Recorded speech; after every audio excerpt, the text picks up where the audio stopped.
Hello there, and welcome to Music Ally Focus with me, Music Ally's editor, Joe Sparrow, and we're joined by another very special guest this week, which means, once again, our head of insight, Stuart Dredge, has been ruthlessly thrust aside. Stu does have a fan club, by the way, for those of you who have been emailing me asking where he's gone. He will be back very soon. So, this week we are going to be speaking to Dan Fowler, the music tech strategist, who recently wrote a fascinating article called The Changing Landscape of Music Publishing, which questioned whether the new money coming into the music industry via private equity funds could have a meaningful impact on the established major publishers. And this was a story we shared widely as the lead story in our daily Music Ally bulletin because we thought that it asked some really significant questions backed up with some very interesting data about the strategy of companies like, for example, Hipgnosis, partnering with private equity companies like Blackstone, KKR and Apollo to plow in literally billions of dollars in acquiring catalogue. So he's going to talk through some of the most interesting points that he thinks build on what he wrote about. Now, Music Ally provides a analysis-rich guide to the music business, and that's what this Focus podcast does too. We're analysing, again, one of the most meaningful music business stories, and this podcast will be brief-ish. It should take about the same amount of time as the fastest ever mile walked on shovels. That is 24 minutes and 0.25 seconds, achieved by Ashrita Furman in New York in 2014. Now, talking about making a lot of noise, we were talking to Dan, and he spoke about how funds may not be, in fact, overpaying for these music rights and, in fact, establishing a new, truer market value for them. He also spoke about what it means when these staggeringly wealthy firms, which are very focused on pure financial profit, get involved in an industry as messy and emotional as the music industry.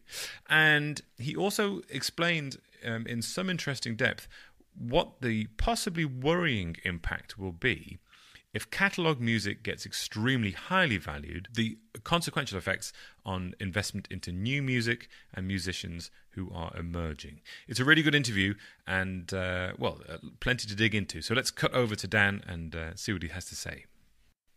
Okay, so welcome the music tech strategist, Dan Fowler. Now, Dan, I know that can sound a little bit vague, especially when I put it like that. So can you perhaps describe for our listeners your background in music technology and strategy and help us understand your perspective on this piece we're talking about? Yeah, sure. I guess positive history about my background. I studied designing aeroplanes at university and then did something completely unrelated to that and went to work in the city for about 4 years, working in sort of private equity, commercial due diligence type stuff. And then towards the end of that, I started to feel like I need to reclaim my soul, and so then went to go and work in the music industry, where I worked in. Wait a minute! You decided you wanted to reclaim your soul, and you jumped into the music industry. That's interesting strategy. Hindsight is 2020, right?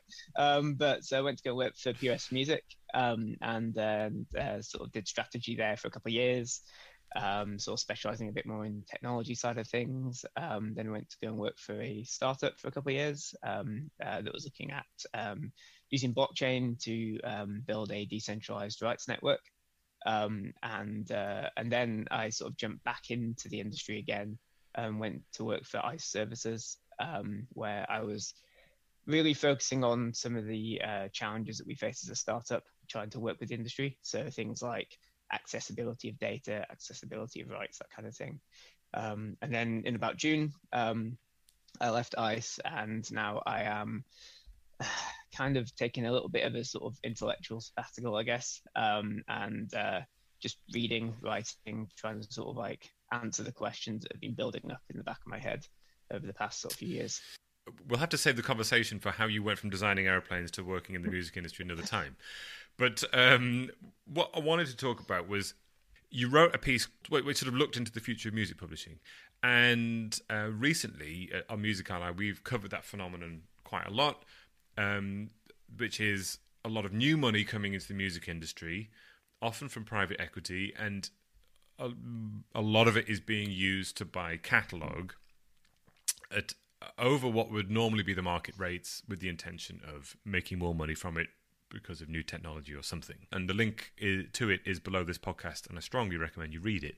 use as an example Hipgnosis, who obviously have been very famous buying catalog recently, but there's a lot of companies doing it.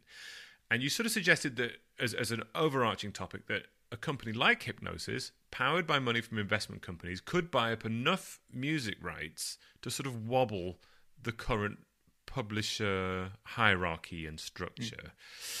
So can this new money that's coming into the industry via private equity funds like Blackstone, KKR, Apollo, can it genuinely impact the day-to-day business of major publishers?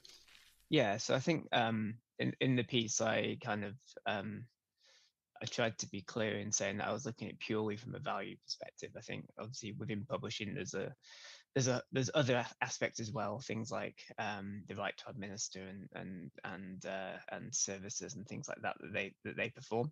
But thinking purely from a value perspective, I think that as you said, there's been a lot of activity, and that activity seems to be growing.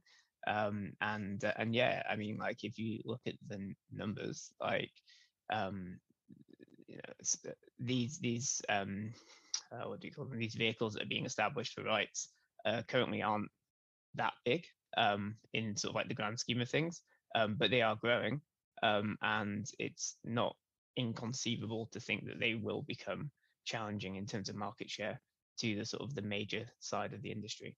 So yeah, I think that like in terms of value, then yes, definitely. And the really interesting point though is that I think the point you made then was that sort of they're paying over the market. I guess that's one way of looking at it. Another way to look at it is, they're establishing the new price. The price is the price that people will pay, and if money is coming in that's willing to pay a higher price, then incumbents will either have to defend against that or say we can't compete. And I think that's where it gets really interesting. I'm going to read straight from your article here because you helpfully compiled all this information to one place, which is why we liked it. Hipgnosis, for instance, are paying multiples of around 18 to 20 times the yearly income on those publishing catalogues. Yeah. Sort of in the past, those rates were lower. It's quite hard to get like exact detail on that. Anecdotally, it's been between 8 and 10 times rather than sort of 20 times. Yes. They're potentially paying twice as much as people have in the past, and of course that's incredibly tempting, and we can see that. Bob Dylan sold his catalogue, Bruce Springsteen is possibly going to sell his catalogue. These huge things we've seen going around. And so far Hipgnosis has invested, I think, 2 to 3 billion in catalogue, something like that, and bringing in $134 million in annual revenues through its Hipgnosis Song Fund, which is different to the Blackstone investment part. But but basically they're bringing in significant amounts of money off the back of these investments. So yes, it could be that publishing catalogue is currently undervalued and they've found the correct price, or they're paying over the odds and they have something up their sleeve which is going to unlock more value. It's one of those two things, or maybe somewhere in the middle. The big change of this, the big dynamic underneath this is kind of the security of future money or the confidence that people have around future money that's brought about by streaming. And that's kind of been the big pillar that all this is built on, is that streaming means that you can be very confident that in 5 years' time, the content that you've acquired will still be earning about the same or more than it is currently, which makes these things better investments or more safer investments. And so that's why different types of money are more interested in it now. I think it sounds right. If you look into 5 years' time, streaming is going to be flowing in more money as the industry grows and more people subscribe and more money is generated. And in that sense, it seems like a safe investment. It also, we've as someone like you who's obviously looked backwards into the music industry has seen things fall off a cliff before as well. We've seen that happen with the very well established process of selling CDs before everyone stopped doing that. So in terms of risk, this is we'll talk about investments in a minute, but this is risk. Do you think this is a fairly safe investment for them? We're not predicting streaming to fall off a cliff at any time, are we? But is this as safe as it seems, do you think? Yeah, I mean, I'm not an investment expert or anything like that, but the way that kind of the internet has aggregated around few platforms and the control that rights holders have over those platforms means that it's probably a good bet. Obviously the question here is that if you're paying sort of like 18 to 20 times annual revenue, then it needs to be a good bet for quite a long time. Or you need to be able to convince the person you're going to sell it to that it's going to be a good bet for a long time. And so obviously the question about how long streaming remains the dominant thing, but I don't think anybody would reasonably argue that streaming is going to be toppled as the primary means of consumption of music anytime soon. It makes even more clear the types of acquisition they're making. If you want music that has a value and it's fairly safe going forwards, then yes, you would buy some of Fleetwood Mac's catalogue, I guess. Which, I mean, I don't understand, but like that, it will work for plenty of people. Yeah, no, absolutely. I mean, and that's one of the big things that streaming's brought in, right? Is that all music is in competition with each other. Whereas if you're in an industry where you're selling CDs, then sort of yes, people will still keep buying old CDs, but generally there's the market is often made around sort of the cycle of new things being released. Whereas in the streaming world, anything that's released is in competition with everything that's already there. And we'll talk about that in a minute, which is what does this mean from a music perspective? Because I think we can sometimes overlook this, which is what is the impact on music? One quick question then. Do you think that, what's your feeling then? Do you think that publishers, existing publishers, the sort of the big majors, are going to be drawn into this sort of pricing battle? Threatened with these companies coming in paying twice the current market value? It's a tricky one, isn't it? Because I can't really see how they won't be. There are specifics around this, and I'm sure somebody would debate this and say, well, actually, what they're buying here is the writer's share rather than the publisher's share, and there's all that detail alongside it. But I think, as I say, conceptually from a value perspective, as these investment vehicles are buying up rights, publishers are going to become increasingly in competition with them. And that will be I'm not going to say a bloodbath, but it's going to be something very interesting to watch play out as that sort of settles, isn't it? Publishing has typically been the more profitable part of the business. There's lower cost involved and quite a lot of residual money that comes through, albeit lower than the recording of the business usually. And so if costs in that area start to increase and it becomes harder and harder to hold that bit of the business, then that will invariably affect the bottom line of group profitability. It'll be really interesting to see how that plays out. And I'm just going to jump in here and say, if you're finding this useful and you desire more of this kind of industry-leading analysis waiting for you in your inbox every morning, you can head on over to musically.com/subscribe. Independent labels, artist managers, or publishers might actually be eligible for one of our sponsored complimentary subscriptions as well. So please do get in touch via that page. Okay, let's go back to Dan. One of the things that's been very interesting from my perspective is that this is new money in the music industry. These are people who've never touched the music industry in this sense before. Why are companies like investment management companies like Blackstone buying catalogue? By the way, for listeners out there, as a guide of sorts, in the last 10 years, Blackstone has bought various things like the owners of Legoland, the E1 Music Group, the European music rights group CSAG. They also acquired Shell Oil's 50% stake in a shale gas field back in 2014. The German camping clothing company Jack Wolfskin, and 20% of Versace. So they are looking in a very broad sense, right? But why? Why are they getting into catalogue? I mean, I think what you've just described is a good guide for that.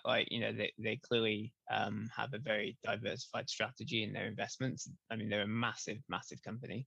They have a lot of money, and so them moving into this space is a very strong indicator that they believe that this is a profitable place to move into.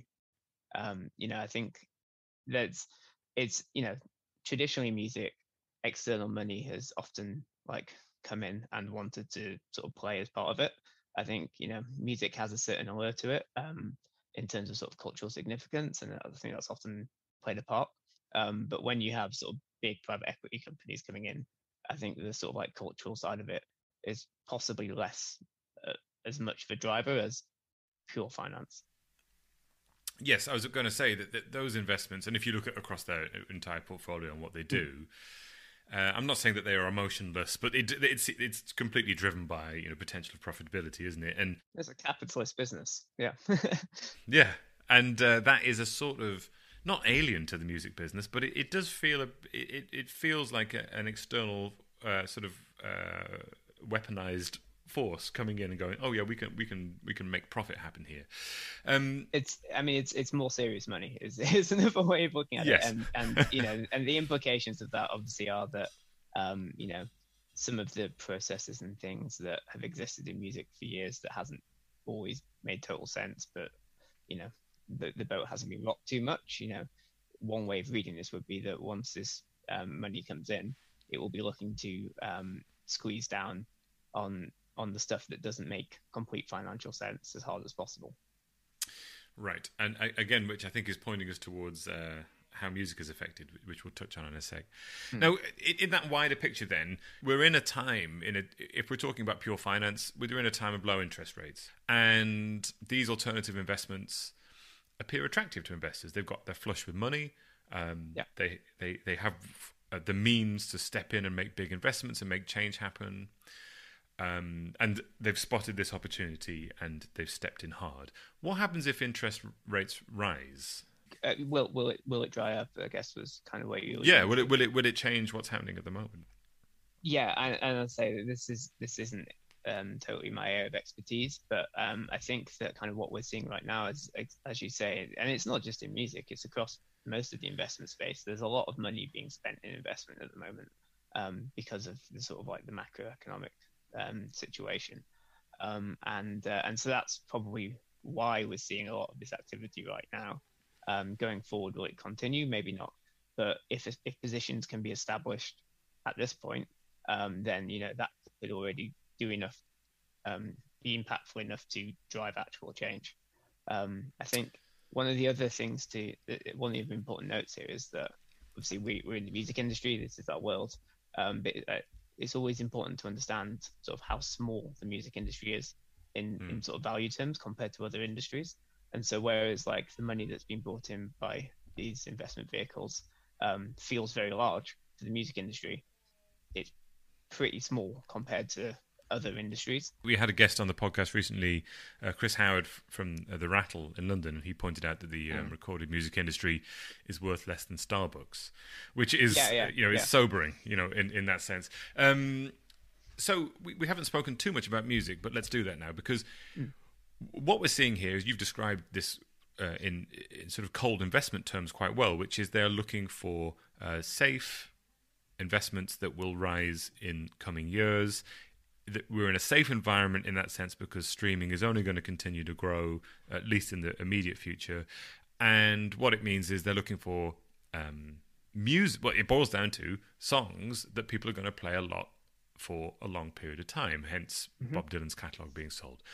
What does this mean for the music industry if famous catalogue, established hits from 30, 20, 40 years ago becomes not just highly valued, but hyper valued? It's a lot of money is invested into it, so it has this real, tangible, very high value. What does that mean? What's the knock-on effects for the music industry? Yeah, so that's like, as a music fan, that's the sort of scary part about this. Is that this isn't something that's happened in the last year. Like over the past few years, the music industry is understanding that it gets better return from focusing on its heritage rights, with less focus on new rights. BMG CEO gave an interview quite recently where he was essentially making that case, is that it doesn't really make much sense to spend money on A&R anymore. It only really makes sense from a business perspective to really focus on getting the best value they can do from heritage rights. So that's the slightly scary thing for me, is that like, if these trends continue, then there's kind of like, there opens up a void around investment in new music and new creators and the people who are going to be sort of making the music that that we listen to over the next sort of 20 years, which is scary, but then also opens up an opportunity. So like this then kind of comes to a point where, okay, well then maybe sort of the traditional route for new creators coming up through it's a harder path, and there's going to be less opportunities, and so where are there new opportunities? And so that's kind of where I feel like there'll be a lot of innovation over the next few years is trying to sort of provide a service and improve sort of financing and everything for new creators as they're coming up through. That's really interesting, because one of the other things we've reported on a lot recently is this, and I guess this has been triggered a little bit by COVID, but the technology the platforms were always building, and there was going to be a tipping point at some point, which is artists, and I use that in the modern sense that a musician is an artist and a creator in multiple ways. Yes. They're looking for a alternative direct-to-fan income streams. They're using suites of platforms to create their own businesses, to create their own connectivity, to generate their own data on their fans and own that connection. Now, that is something which is quite a seismic shift in the music industry, because there's always been middle players in that space, and now suddenly we've got, from the beginning, artists building this up without those middle players and getting the product directly to market and doing everything. Of course, I'm not saying there isn't a role for record labels and publishers. Again, this goes back to something Chris Howard said in a recent podcast.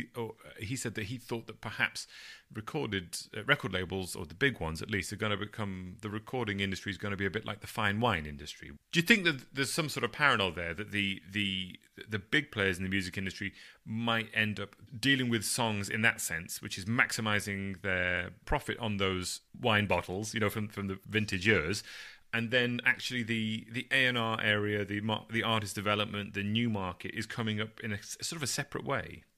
Yeah, so I actually made the case for this, possibly even stronger than that, in something I wrote a while ago, which is sort of imagining what a post-royalties music industry would look like.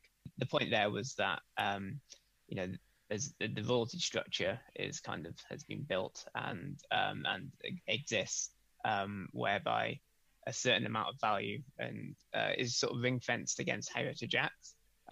But as kind of like new creators are exponentially growing, there's exponentially more new creators coming into the industry. There's a certain amount of money to go around more people, essentially. And so the amount of value that you can expect to get from royalties as a new creator is getting smaller and smaller.